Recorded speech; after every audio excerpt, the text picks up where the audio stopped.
First of all good morning everybody. और कैसे हैं आप सभी। तो क्या है कि लास्ट क्लास में हमने गैसी चैप्टर हमारा कंटिन्यू पर था, ठीक है। तो आज हम उसको क्या फर्दर प्रोसीड करेंगे, ठीक है। और ये मान के चलो कि आज की क्लास में हमारा जो गैसेस है वो क्या होगा, टोटली कंप्लीट होगा, ठीक है।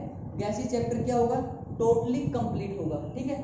देखो लास्ट क्लास में हमने गैसेस में डिस्कस किया था किसके बारे में, कार्बन मोनोऑक्साइड और कार्बन डाइऑक्साइड के बारे में डिस्कस किया था लास्ट क्लास में, ठीक है। तो आज हम क्या करते हैं, उसी को क्या है उसी से आगे कंटिन्यू करते हैं, ठीक है। तो आप हेडिंग डालेंगे जल्दी सी, मस्टर्ड गैस।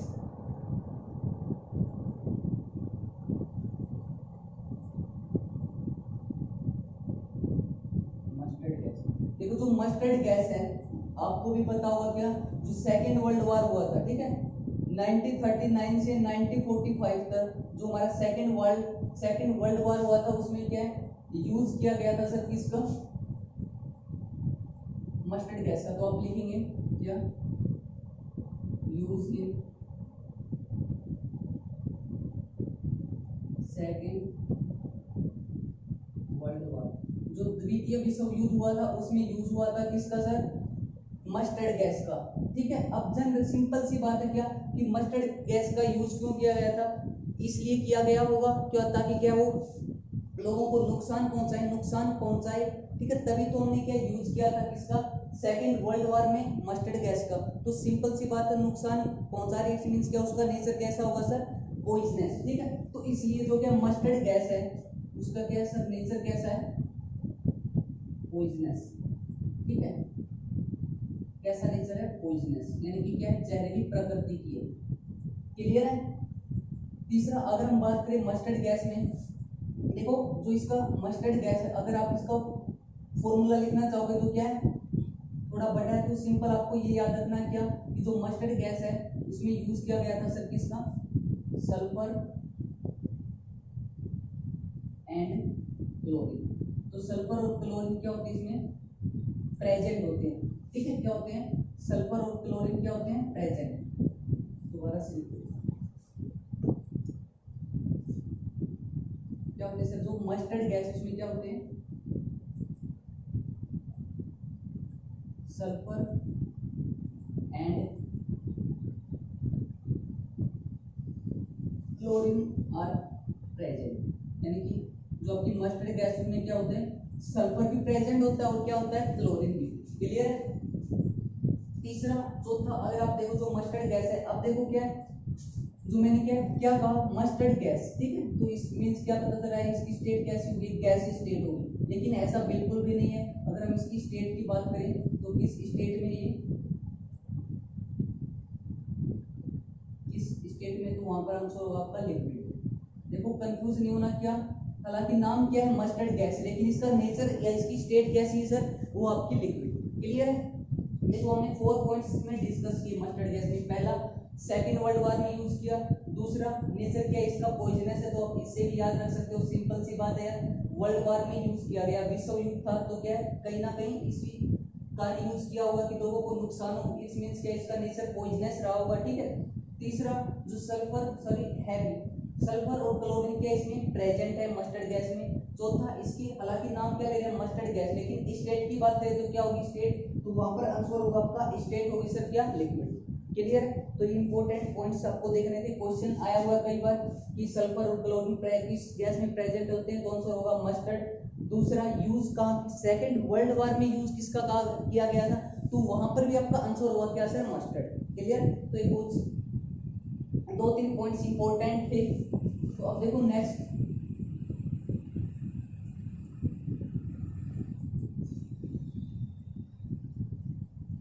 हेडिंग डालेंगे आप क्या, आइडल गैस।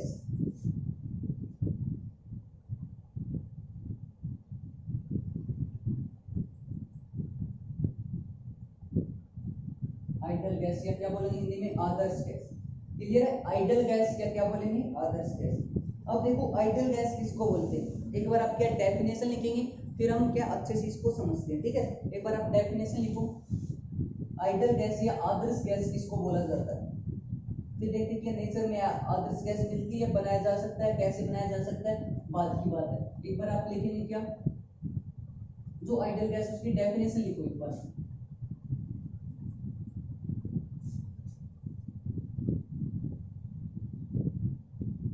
एक gas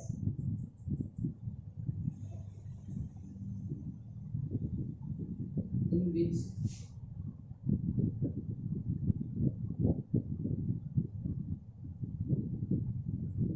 which intermolecular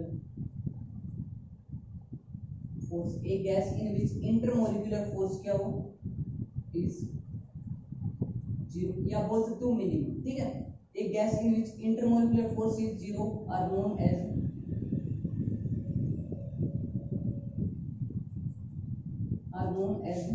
ideal gas. क्योंकि उसी गैस को क्या बोला जाता है सर, आदर्श गैस बोला जाता है। देखो अब हम इसको समझते हैं, क्या का डेफिनेशन को पढ़ो एक बार। एक gas in which intermolecular force is zero. Intermolecular इस मींस क्या है, इंटरमोलिकुलर कहना चाह रहा है कि जो मॉलिक्यूल्स है उन मॉलिक्यूल्स के बीच में फोर्स क्या हो सर, मान के चलो क्या है, एक मॉलिक्यूल क्या है यहाँ पर है, एक यहाँ पर है, इनके बीच में जो फोर्स है वो क्या हो, जीरो। इंटरमोलिक्यूलर यानी कि दो मॉलिक्यूल्स के बीच में फोर्स जीरो हो, उसी को आप क्या बोलोगे, आइडियल गैस। क्लियर है। किन्हीं भी दो एटम्स मॉलिक्यूल के बीच में अगर फोर्स जीरो हो, क्या हो सर, फोर्स जीरो हो, तो उसी को आप क्या बोलोगे, आइडियल गैस बोलोगे। क्लियर है, आइडियल गैस बोलोगे। देखो फोर्स जीरो या अट्रैक्शन हो, अट्रैक्शन बिल्कुल भी ना हो, ठीक है, तो उसको आप क्या बोलोगे, जीरो। बस आपको क्या ध्यान रखना है कि एक गैस जिसके जिनकी मॉलिक्यूल्स के बीच में अगर फोर्स जीरो मिला तो क्या होगा सर, वो आइडियल गैस होगी। क्लियर। अब देखो क्या कि अब मुझे ये बताओ, क्या केमिस्ट्री के व्यू से देखें हम, क्या केमिस्ट्री कहता है कि मैंने आपको जब हम क्या कर रहे थे, नोबल गैसेस के बारे में डिस्कस कर रहे थे, तो मैंने आपको बताया था क्या, जैसे हीलियम हो गया, हीलियम हो गया, तो उन दोनों के बीच में कोई फोर्स नहीं होता, ठीक है, इनके बीच में कोई फोर्स नहीं होता एटम्स के बीच में, ठीक है, लेकिन हम मान के चलते कौन सा फोर्स, अच्छे से हमने डिस्कस भी किया था, वैन डर वाल्स फोर्स। क्या मैंने आपको एग्जांपल लेके बताया था, ठीक है, बैलून में हम जब यूज कर रहे थे तो मैंने बताया था क्या, इन दोनों के एटम के बीच में कोई फोर्स नहीं होता, तो जहाँ पर कोई फोर्स नहीं होता, अट्रैक्शन नहीं होती, लेकिन हम मान के चलते क्या, वैन डर वाल्स फोर्स, क्या मान के चलते हैं, वैन डर वाल्स फोर्स। तो अगर हम इसको देखें, इसमें क्या कोई फोर्स नहीं है, मान के चलो क्या है, दो एटम के बीच में कोई फोर्स नहीं है, लेकिन हम क्या मान के चलेंगे वहां पर, वैन डर वाल्स फोर्स। लेकिन अब यहीं पर देखो आप, क्या आइडियल गैस कब होगी, जब फोर्स क्या हो, जीरो हो। फोर्स क्या हो, दो इंटर एटम्स के बीच में, मॉलिक्यूल्स के बीच में क्या हो, फोर्स जीरो हो। क्लियर है, क्या हो, फोर्स जीरो हो। लेकिन वहीं पर हम क्या मान के चलते, जहां पर कोई फोर्स नहीं होता वहां पर क्या मान के चलते, van der Waals force. This means क्या हुआ कि यहाँ पर कोई फोर्स नहीं है, लेकिन क्या वैन डर वाल तो है, अगर वैन डर वाल है तो क्या आइडियल गैस में तो क्या फोर्स जीरो होना चाहिए, तो वहां पर क्या है, वैन डर वाल फोर्स है, ठीक है, यहाँ पर क्या है, वैन डर वाल। अब यहाँ पर कोई फोर्स नहीं है, दोबारा से नहीं, क्या यहाँ पर कोई फोर्स नहीं है, लेकिन हम क्या मान के चलते हैं, वैन डर वाल फोर्स। इस मींस क्या है, तो ये आइडियल गैस भी बिल्कुल नहीं, क्योंकि आइडियल गैस के लिए तो फोर्स होना ही नहीं चाहिए, लेकिन हम मानते हैं कि जहां पर कोई फोर्स नहीं होता वहां पर कोई ना कोई नेग्लिजिबल ऊंचाई होगा जरूर, तो उसी को हमने क्या नाम दिया, वैन डर वाल फोर्स। ठीक है, तो क्या मुझे बताओ क्या कि हमारे नेचर में कोई आइडियल गैस है, बिल्कुल नहीं है। अब बोलोगे क्यों नहीं है, सिंपल सी बात है, क्या जहां पर क्या है, दो एटम्स के बीच में क्या कोई फोर्स ना हो, लेकिन हम मान के चलते हैं केमिस्ट्री में क्या, वैन डर वाल फोर्स। अगर वैन डर वाल फोर्स हुआ तो वहां पर क्या फोर्स जीरो हुआ, जीरो नहीं हुआ तो क्या वो आइडियल गैस नहीं हुई। क्लियर है, तो क्या है, कोई भी हमारे नेचर में कोई भी गैस क्या आइडियल गैस नहीं है। क्लियर है, तो कुछ कंडीशन से हम क्या आइडियल गैस बना सकते हैं उसको, वो कैसे, अब आप देखो, देखो कोई भी गैस आइडियल गैस नहीं है, क्योंकि वैन डर वाल फोर्स हम लेके चलते हैं, तो वैन डर वाल फोर्स हो गया तो सिंपल सी बात है सर, क्या फोर्स जीरो हुआ, जीरो नहीं हुआ तो क्या वो आइडियल गैस भी नहीं हुई। ठीक है, तो इस बात को आप थोड़ा सा समझने की कोशिश करेंगे। ठीक है, अब देखो क्या कुछ कंडीशन से हम क्या है एक गैस को आइडियल गैस की तरह एक्ट करा सकते हैं। ठीक है, कैसे, आप देखिए, at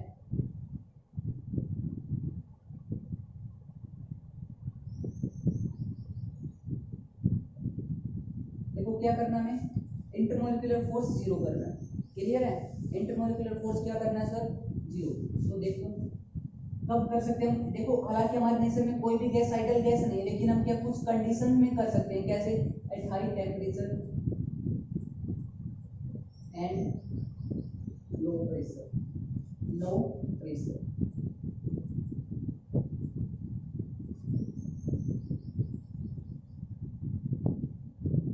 high temperature low pressure any gas act as idol gas. क्या हाई टेम्परेचर और क्या लो प्रेशर पर क्या हर एक गैस किसकी तरह बिहेव करेगी, आइडल गैस की तरह। इंपॉर्टेंट क्वेश्चन भी क्या कई बार आया कि एक आदर्श गैस कैसी होती है, आदर्श गैस किस प्रकार क्रिएट कर सकते हैं, तो वहां पर आंसर होगा आपका हाई टेम्परेचर दे करके और लो प्रेशर के। सिंपल सी बात है, आप भी समझो। क्या अब देखो क्या मैंने क्या किया, पहला टेम्परेचर हाई किया, तो सिंपल सी बात क्या गैस है, क्या है गैस है।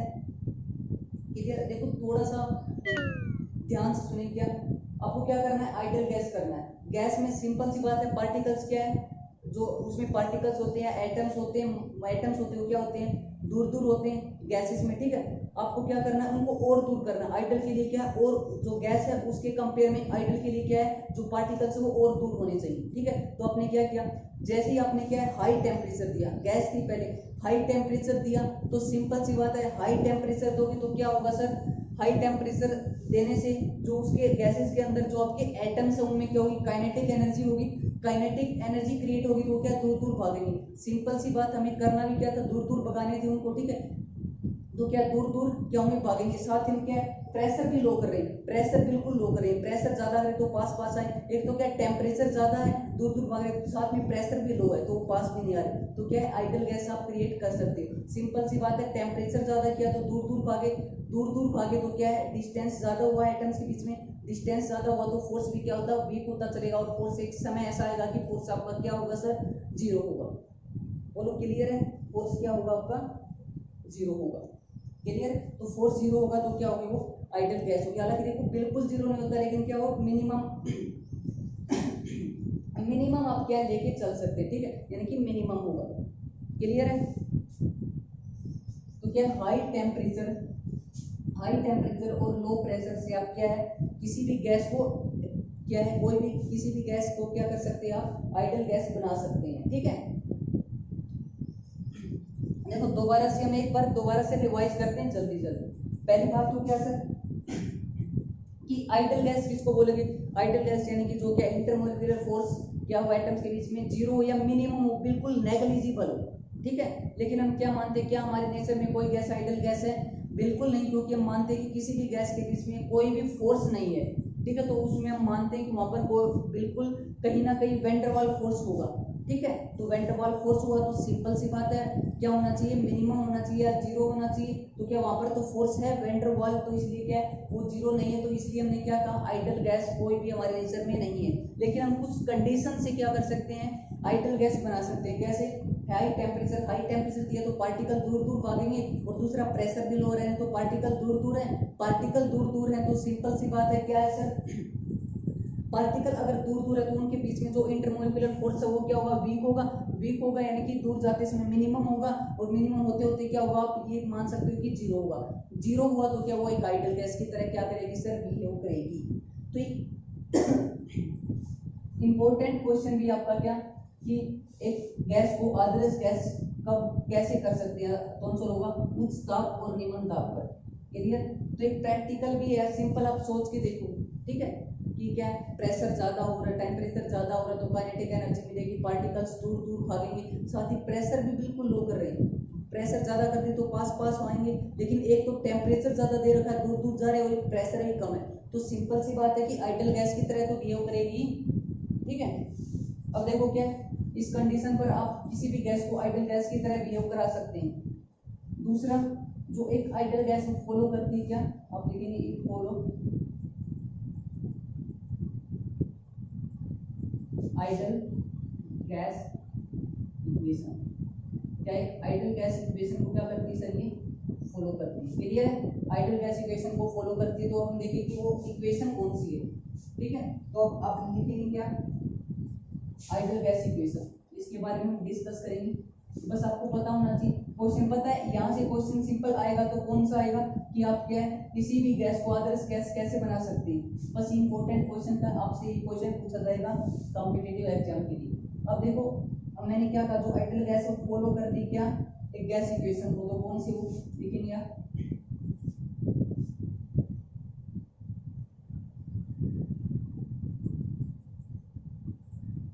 गैस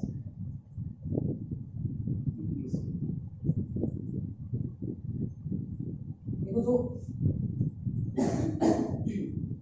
जो आइडियल गैस इक्वेशन है वो क्या है, वो आपकी P V is equal to N R T. ये क्या आपकी आइडियल गैस इक्वेशन। लेकिन इंपॉर्टेंट क्या है, इसमें आपको हर एक टर्म के बारे में पता होना चाहिए। क्या है, P क्या डिनोट कर रहा है, V क्या कर रहा है, N क्या कर रहा है, R क्या कर रहा है, T क्या कर रहा है। क्लियर है। तो P देखो क्या डिनोट कर रहा है, P डिनोट कर रहा है सर प्रेशर, V डिनोट कर रहा है क्या, V डिनोट कर रहा है क्या वॉल्यूम, N डिनोट क्या कर रहा है नंबर ऑफ मोल्स, यानी उस गैस में कितने नंबर ऑफ मोल्स है, R क्या है यूनिवर्सल गैस कांस्टेंट, T क्या है टेंपरेचर। क्लियर है। R क्या है यूनिवर्सल गैस कांस्टेंट, T क्या होगा आपका टेंपरेचर। अब देखो यूनिवर्सल R के बारे में एक बार देखते हैं थोड़ा सा। जो R है वो क्या है सर आपका यूनिवर्सल गैस कांस्टेंट। क्लियर है। R क्या है यूनिवर्सल गैस कांस्टेंट। तो इस मींस क्या हुआ, यानी कि हर जगह क्या होगा कांस्टेंट ही रहेगा। ठीक है। तो इसकी वैल्यू इंपॉर्टेंट है। वैल्यू आप देखेंगे कितनी होती है 8.314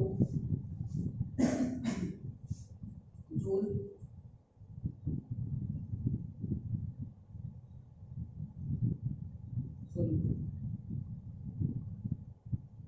जूल मोल केल्विन। क्लियर है। जूल मोल क्या होगा केल्विन। ये क्या होती है सर इसकी वैल्यू होती है यूनिट। ठीक है। वैल्यू आपको इंपॉर्टेंट है याद रखनी है। ठीक है। कितनी होगी 8.314। लेकिन वैल्यू से ज्यादा इंपॉर्टेंट कहीं ना कहीं क्या है इसकी सर यूनिट। ये यूनिट क्या आपकी सीडीएस में पूछी गई थी। क्या जो यूनिवर्सल गैस कांस्टेंट है उसकी यूनिट क्या होगी, क्या होगी यूनिट होगी आपकी क्या जूल मोल केल्विन। क्या होगी सर जूल मोल केल्विन। ये होगा आपका यूनिवर्सल गैस कांस्टेंट। ठीक है। ये वैल्यू आपको याद रखनी है 8.314 जूल मोल माइनस, ये माइनस नहीं है जूल और क्या केल्विन। ठीक है। तो ये इंपॉर्टेंट है सीडीएस में पूछा गया था। क्या जो यूनिवर्सल गैस कांस्टेंट है उससे क्या आप ये बताओ ऐसा यूनिट, तो आप बता सकते हैं सॉरी यूनिट। ठीक है। जूल मोल माइनस मोल और केल्विन। ठीक है। तो ये क्या कांस्टेंट रहेगा। ठीक है। इसमें कोई चेंज नहीं होगा। कहीं पर जाओ आप ये रहेगा कांस्टेंट लिख रखा यूनिवर्सल गैस कांस्टेंट। अब देखो n क्या हुआ, r हमने समझ लिया। n क्या हुआ, n क्या करता है सर, n डिनोट करता है क्या number of moles of gas. Gas में कितने नंबर ऑफ मोल्स हैं। क्लियर है। वो क्या डिनोट करेगा, वो करेगा आपका n। अब आप कहोगे सर मोल क्या होता है।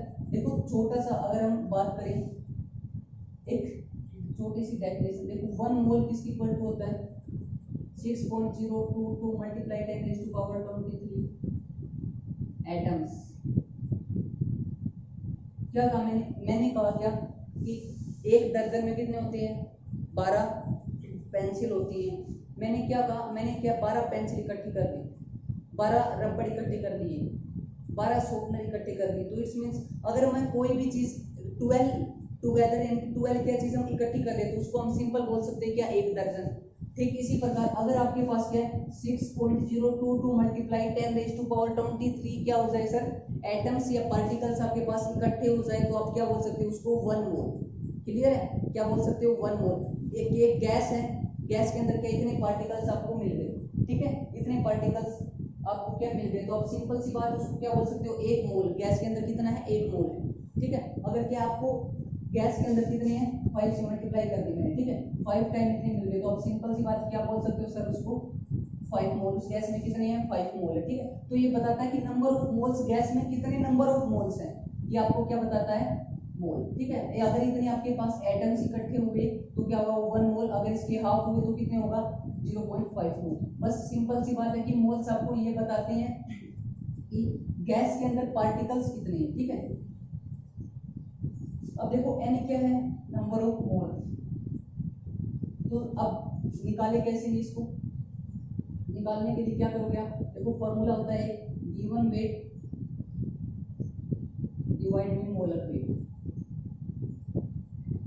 गिवन वेट को डिनोट करते हैं W से और क्या मोलर वेट को किससे सर n से। तो मैं सिंपल सी बात है कि ऐसे लिख सकता हूं इनको n equal to W by n।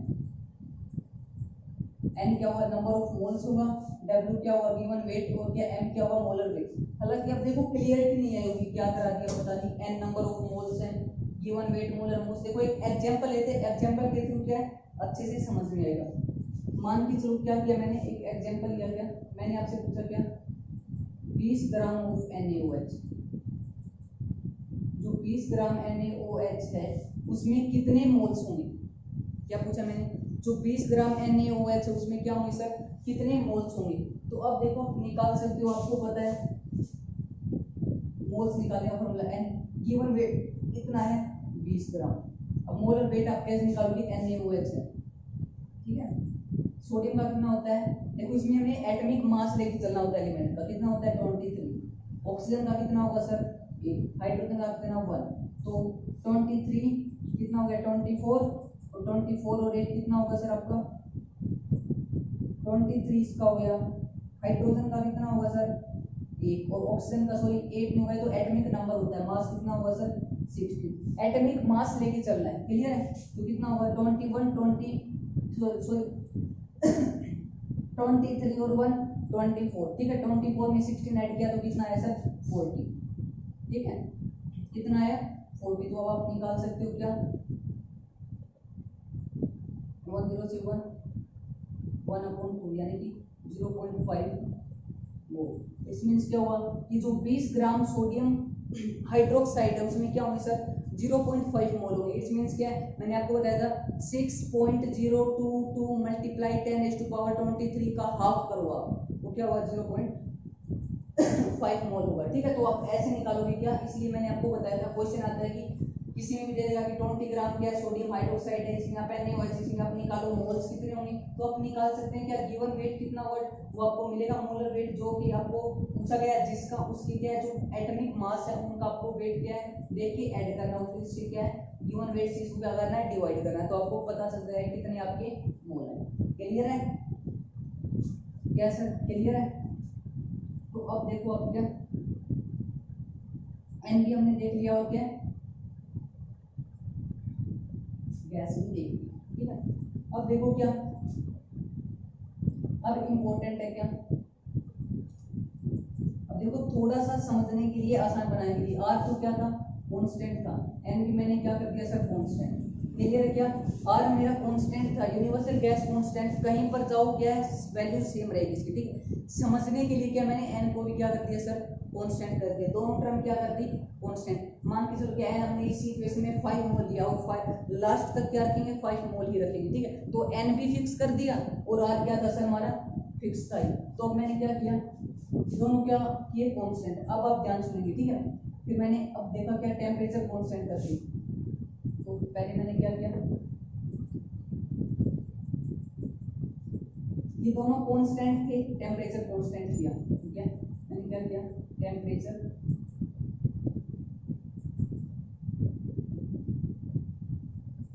Constant किया। देखो जो टेम्परेचर किसी भी प्रोसेस में अगर टेम्परेचर कांस्टेंट किया जाता है, ठीक है, टेम्परेचर कांस्टेंट करना उसको आप क्या बोलते हो आइसोथर्मल, क्योंकि टेम्परेचर कांस्टेंट करने में आइसोथर्मल क्या होता है कि टेम्परेचर कांस्टेंट है, क्लियर है। अब सिंपल सी बात है यार, टेम्परेचर कांस्टेंट किया, दो पहले से ही कांस्टेंट थे, तो क्या हुआ P डायरेक्टली प्रोपोर्शनल हुआ किसके 1/V के, ठीक है। क्या हुआ 1/, देखो ये क्या थी सभी टर्म्स कांस्टेंट थी, ठीक है। कांस्टेंट के लिए मैंने क्या लिया इनवर्सली प्रोपोर्शनल लिया, और v क्या था यहाँ पर मल्टीप्लाई नहीं था, नीचे आके क्या आ गया सर डिवाइड। तो रिलेशन क्या है जैसे जैसे प्रेशर इंक्रीज होगा, देखो ये क्या इनडायरेक्टली प्रोपोर्शनल है, ठीक है। तो जैसे अब ये चीज बढ़ेगी तो ये घटेगी, ये अगर घट रही है तो ये क्या होगी बढ़ेगी, इनवर्स रिलेशन है, क्लियर है क्या। अगर प्रेशर आपका इंक्रीज हो रहा है तो क्या होगा वॉल्यूम कम होगा, अगर वॉल्यूम ज्यादा हो रहा है तो प्रेशर क्या होगा कम होगा, ये इसका रिलेशन होता है। देखो इससे एक क्वेश्चन आता है इंपॉर्टेंट, क्या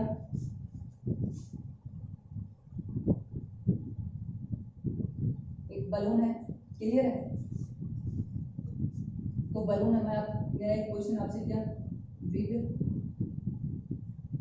इंक्रीज इन हाइट, यानी कि ऊंचाई के साथ ऊंचाई बढ़ने पर द साइज ऑफ बलून, जो बलून का साइज क्या होगा सर इंक्रीज होगा या डिक्रीज होगा? देखो पहला ऑप्शन इंक्रीज होगा, ऑप्शन सेकंड डिक्रीज होगा, ऑप्शन थर्ड पहले इंक्रीज फिर डिक्रीज होगा, ऑप्शन फोर्थ इनमें से कोई नहीं। सिंपल सी बात है, क्या बैलून क्या हाइट के साथ इंक्रीज यानी कि इंक्रीज हो रही है, हाइट ऊपर की ओर जा रहा है, ऊपर की ओर जाएगा तो सिंपल सी बात है प्रेशर क्या होता है सर, ऊपर कम, प्रेशर कम होगा तो वॉल्यूम क्या होगा ज्यादा। तो जैसे जैसे बैलून हम हाइट पर जाएंगे तो उसका वॉल्यूम क्या होगा सर इंक्रीज। तो इंपॉर्टेंट क्वेश्चन था ये कि आपका क्या होगा, वॉल्यूम क्या होगा उसका इंक्रीज होगा। ठीक है, क्यों होगा? क्योंकि जैसे हम प्रेशर पर जाते हैं, ठीक है, सॉरी हाइट पर जाते हैं तो एटमॉस्फेयर जो एटमॉस्फेरिक प्रेशर वो क्या होता है सर कम। एटमॉस्फेरिक प्रेशर अगर कम होगा तो सिंपल सी बात इनवर्स रिलेशन है, अगर ये कम होगा तो ये क्या होगा, ये चीज वॉल्यूम इंक्रीज होगी। तो इसीलिए क्या है, ऊंचाई के बढ़ने पर हमारा क्या है, जो वॉल्यूम का साइज है वो क्या होगा सर इंक्रीज होगा। क्लियर है? तो ये बताया किसने था, ये बताया था किसने, बायल ने। तो इसको हम क्या बोलते हैं, बायल्स लॉ। ठीक है, क्या बोलते हैं, बायल्स लॉ। जो प्रेशर वो इनडायरेक्टली प्रोपोर्शनल है किसके, वॉल्यूम के। किसने बताया? इसी को क्या बोला जाता है, इसी लॉ को बोला जाता है सर क्या, बायल्स लॉ। क्लियर है? क्या बोला जाता है, बायल्स लॉ। प्रेशर क्या इनडायरेक्टली प्रोपोर्शनल है वॉल्यूम के, तो उसी को आप क्या बोलोगे, बायल्स लॉ। अब देखो हमने टेम्परेचर कांस्टेंट कर दिया सर, सेकंड बारी आती है प्रेशर को, अब करते हैं प्रेशर को कांस्टेंट। ठीक है, सेकंड में क्या करते हैं, प्रेशर को कांस्टेंट करते हैं। तो फिर देखेंगे हम इक्वेशन में, प्रेशर हमने क्या किया, अब की बार ये कांस्टेंट नहीं, अब की बार कैसा है प्रेशर। तो प्रेशर कांस्टेंट किया तो जो किसी भी प्रोसेस में अगर प्रेशर कांस्टेंट है तो उसको क्या बोला जाता है, आइसोबारिक। क्लियर? क्या बोला जाता है, आइसोबारिक। क्या बोला जाता है, आइसोबारिक। अब देखो प्रेशर हमने कांस्टेंट किया, प्रेशर कांस्टेंट किया, ये पहले से ही कांस्टेंट थे तो क्या VOT बचा। तो एक क्या एक ही सीरीज में यानी कि तो ये क्या हो गया, जो वॉल्यूम है वो डायरेक्टली प्रोपोर्शनल होगा सर किसके, टाइम के। ठीक है, और ये किसने, और इसको आप क्या बोलोगे, जब वॉल्यूम क्या है डायरेक्टली प्रोपोर्शनल टाइम को, उसी को क्या बोलते हैं, चार्ले लॉ। ठीक है, चार्ले लॉ, चार्ले का नियम। ठीक है, किसको बोलोगे, जब वॉल्यूम डायरेक्टली प्रोपोर्शनल है किसके साथ, टेम्परेचर के, तो उसको आप क्या बोलोगे, उसको आप बोलोगे क्या, चार्ले लॉ। सिंपल सी बात है यार, आप देख नहीं सकते हो क्या, बलून लो, एक बैलून लिया, ठीक है, उसमें क्या किया, आपने टेम्परेचर दिया, टेम्परेचर दोगे तो क्या, जो बैलून के अंदर पार्टिकल्स हैं क्या होंगे, दूर दूर भागेंगे। अब वो दूर दूर भागेंगे तो वॉल्यूम को भी क्या करेंगे, इंक्रीज करेंगे। तो सिंपल सी बात है, टेम्परेचर बढ़ने पर वॉल्यूम क्या होगा आपका, इंक्रीज होगा। तो ये किसने बताया, चार्ले लॉ। तो इसलिए हम चार्ले का नियम भी कहते हैं। ठीक है, टेम्परेचर कांस्टेंट कर लिया, प्रेशर कांस्टेंट कर लिया, अब किसकी बारी आती है सर, अब आती है आपकी वॉल्यूम। ठीक है, तो थर्ड पार्ट क्या हो, जब वॉल्यूम क्या हो कांस्टेंट।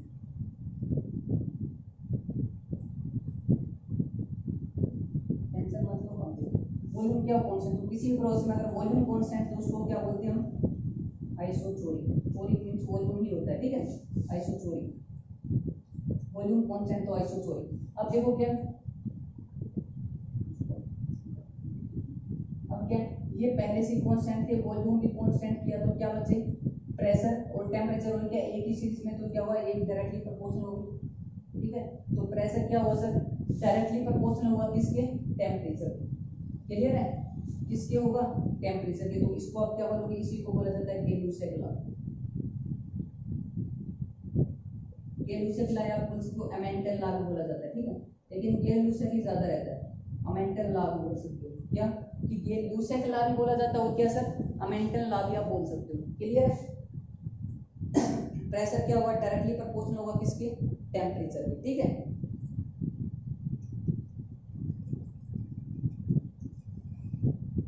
क्लियर है। तो क्या है, क्वेश्चन आता है कई बार कि ये लुसेक लॉ क्या कहते हैं कि प्रेशर डायरेक्टली प्रोपोर्शनल होगा टेम्परेचर की, चार्ले क्या कहता है, वॉल्यूम डायरेक्टली प्रोपोर्शनल होगा टेम्परेचर की, बायल क्या कहता है, प्रेशर और वॉल्यूम में इनवर्सली रिलेशन होता है। ठीक है, दूसरा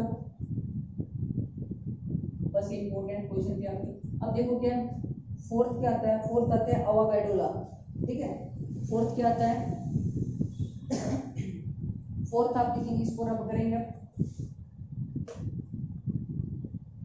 हाँ, गै-लुसेक भी बोलते हैं, वॉल्यूम कांस्टेंट तो उसको अमेंडेंस बोला जाता है। ठीक है, प्रेशर और चार्ज, प्रेशर कांस्टेंट और फिर आपका क्या है, टेम्परेचर कांस्टेंट हो तो बाय, अब देखो क्या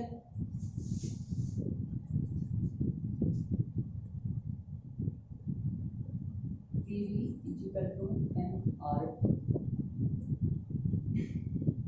अब देखो क्या ये भी क्या कांस्टेंट कर दिया था, ये भी और ये हमारा कांस्टेंट था। क्लियर है, ये क्या था हमारा कांस्टेंट था। अब देखो क्या किया मैंने, प्रेशर टेम्परेचर को कांस्टेंट किया, क्या क्या फोर्थ होगा प्रेशर और टेम्परेचर।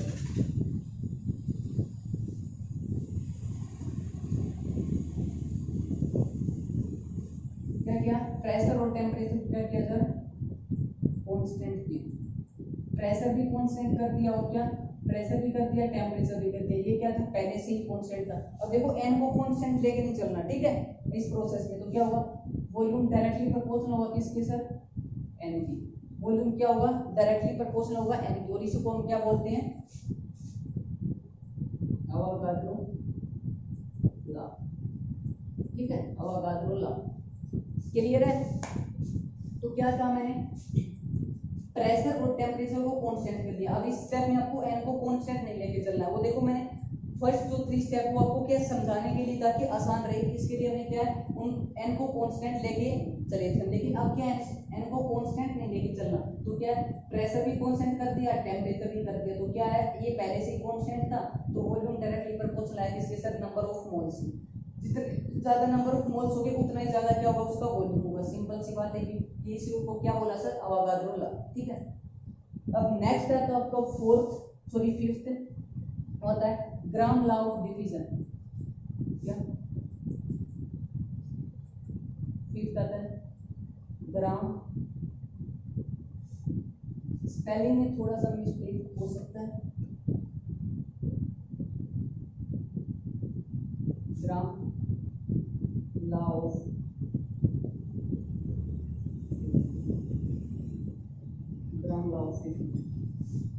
तो देखो जो ग्राम लॉ ऑफ डिवीजन वो क्या कहता है कि रेट ऑफ डिवीजन, सॉरी एक बार आप क्या डिफ्यूजन के बारे में क्या हम डिस्कस करेंगे। हाँ डिफ्यूजन, एक बार इसको रब करो आप, डिफ्यूजन के बारे में हम डिस्कस करेंगे, फिर क्या एक जो आपका लॉ इसके बारे में डिस्कस करेंगे। ठीक है, पहले डिफ्यूजन देखते हैं कि क्या होता है। ठीक है, सॉरी मैं भूल गया था, मैं सिंपल ही करा रहा थी। तो आप ध्यान से देखेंगे क्या डिफ्यूजन, एक बार हेडिंग डालेंगे, छोटी सी टर्म है कि डिफ्यूजन किसको बोलते हैं।